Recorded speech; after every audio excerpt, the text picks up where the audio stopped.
Good morning मित्रों। तो आज शुरू करते हैं हम लोग दूसरा जो चैप्टर है प्रोडक्ट। तो चलिए देखते हैं डेफिनेशन क्या कहता है। तो जो कोई भी प्रोडक्ट है, product is anything that can be offered to the market to satisfy need and want. बहुत ही साधारण सा और सिंपल सा डेफिनेशन है। कहीं पर भी आप ये चीज़ लिख सकते हो। नाउ जो एक ऑथर है W.J. स्टैंटन, उसके मुताबिक देखते हैं प्रोडक्ट क्या होता है। तो product is a complex of tangible and intangible attributes including packaging, colour, price, prestige and the services that can be satisfy the needs and wants of the people. According to W. Alderson, product is a bundle of utilities consisting of various product features accompanying services. मुझे लग रहा है कि W Alderson का जो ये definition है वो कहीं पर भी आप मेंशन कर सकते हो। बहुत ही सटीक डेफिनेशन है और समझने में भी आपको आसानी रहेगी और बहुत ही सिंपल सा और बहुत ही शॉर्ट डेफिनेशन है।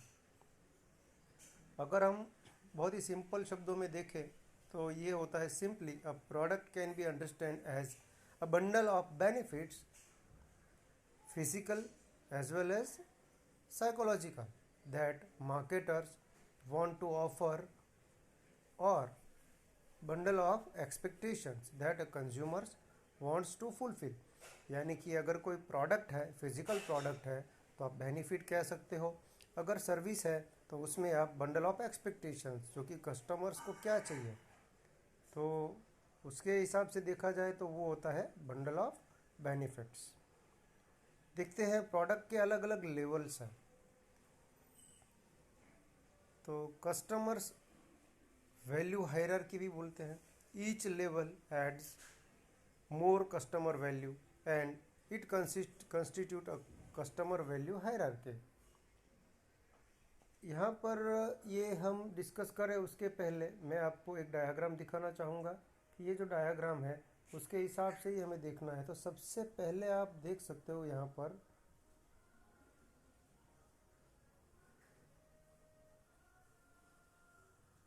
सबसे पहले अगर हम देखें तो यहाँ पर आप देख सकते हो कि ये है कोर बेनिफिट्स और उसके बाद का जो लेवल आता है वो होता है बेसिक प्रोडक्ट्स और उसके बाद एक्सपेक्टेड प्रोडक्ट, उसके बाद ऑगमेंटेड प्रोडक्ट और उसके बाद पोटेंशियल प्रोडक्ट। तो देखते हैं एक के बाद एक। सबसे पहला जो लेवल है वो है फंडामेंटल और हम बोल सकते हैं कि कोर बेनिफिट्स। तो कोर बेनिफिट्स है द सर्विसेज और the benefit that customers is really buying. और होटल अगर हम एग्जांपल देखें तो अगर कोई एक गेस्ट है, अगर होटल में रुकता है तो अल्टीमेटली वो क्या खरीदता है, he is buying rest and sleep. The purchaser of a drill is buying the holes. Marketer must see themselves as a benefit provider। दूसरा जो है लेवल प्रोडक्ट का वो है दी बेसिक प्रोडक्ट। तो ultimately the marketer must turn the core benefit into the basic product. Thus, a hotel room includes a bed, bathroom, towels, desk, dresser and closet. तो मित्रों ये बात है कि अगर कोई होटल है तो वो एड ऑन बेनिफिट्स जिसको बोलते हैं हम सप्लीमेंट्री प्रोडक्ट भी बोलते हैं, तो ये बेनिफिट्स उनको ऐड करने चाहिए। और तीसरा जो लेवल है वो है expected product. The marketer prepares N expected product, a set of attributes and conditions buyer normally expect when they purchase this product. Hotel guests minimally expect clean beds, fresh towels, working lamps and a relative degree of quiet। शांति चाहिए, और आपको क्या चाहिए, hotel guest जो आते हैं उनको कम से कम क्या चाहिए, क्लीन होना चाहिए, उस पर जो उनको कंफर्ट मिले वैसा बेड होना चाहिए। तो ये सारी चीज़ें होनी चाहिए, तो कम से कम मार्केटर को ये ध्यान भी रखना चाहिए। फोर्थ जो लेवल है, it is called as a augmented product that exceeds customers expectation. और देखते हैं कि in developed countries brand positioning and competition takes place at this level in developing and emerging markets such as India and Brazil. However, competition takes place mostly at the expected product level.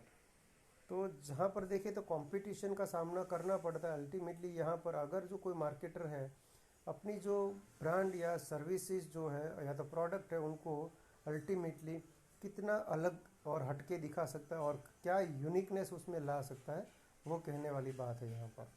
और fifth level जो है, it stands the potential product which encompasses all the possible augments and transformations the product or offering might undergo in the future.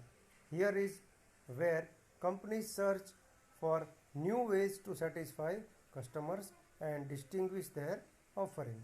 तो मित्रों मुझे लग रहा है कि अभी तक आपको ये जो लेवल्स ऑफ द प्रोडक्ट है वो आपको कुछ हद तक क्लियर हो चुका होगा। आगे मैं आपको दूसरा जो टॉपिक है वो सिखाऊंगा दूसरे पार्ट में। Thank you.